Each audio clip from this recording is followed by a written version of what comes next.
वो पवित्र स्थान जहाँ समस्त ब्रह्मांड के स्वामी भगवान श्री कृष्ण ने एक साधारण छात्र की तरह गुरुकुल में रहकर शिक्षा ग्रहण की थी। वो भी केवल किताबी ज्ञान नहीं बल्कि 64 कलाएं और 14 विद्याएं सीखी थी, वो भी मात्र 64 दिनों के भीतर।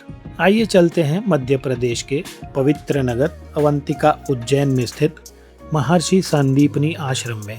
यही वो पावन भूमि है जहाँ श्री कृष्ण, सुदामा जी और बलराम दाऊ ने अपनी शिक्षा पूरी की थी।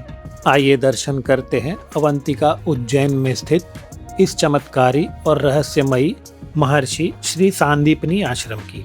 नमस्कार दोस्तों, स्वागत है आपका ट्रैवल गांव की इस वीडियो में।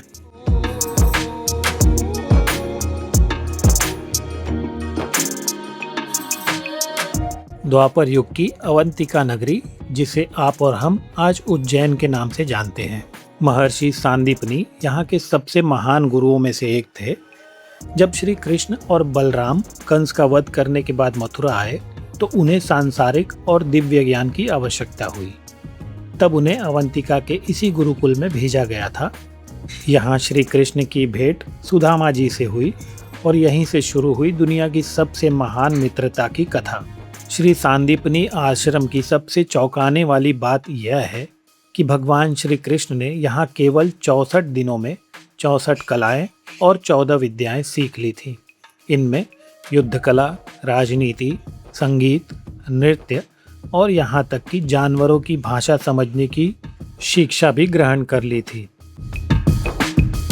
आज भी आश्रम की दीवारों पर इन कलाओं को खूबसूरती से दर्शाया गया है।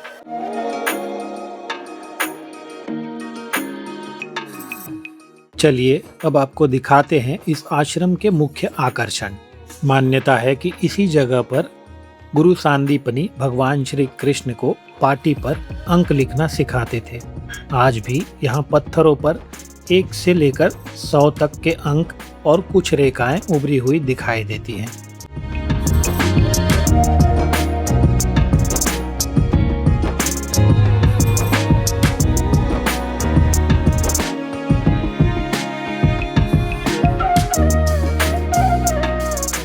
दूसरा सबसे बड़ा रहस्य है गोमती कुंड।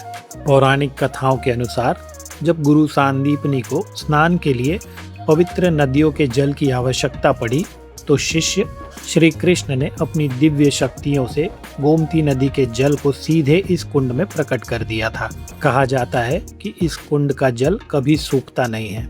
तीसरा सबसे अनोखा चमत्कार है यहाँ के शिव मंदिर में स्थित खड़े हुए नंदी जी।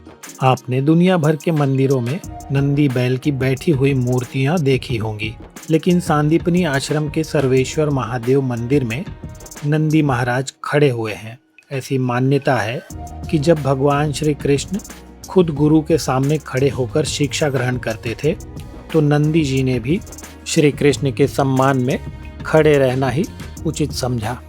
दोस्तों, संदीपनी आश्रम केवल एक पर्यटन स्थल नहीं है, बल्कि यह हमारी सनातन संस्कृति, शिक्षा और मित्रता का एक जीवंत प्रतीक है। यदि आप कभी उज्जैन आए तो श्री महाकालेश्वर और श्री काल भैरव के दर्शन के साथ साथ इस पावन आश्रम में आना बिल्कुल मत भूलिएगा।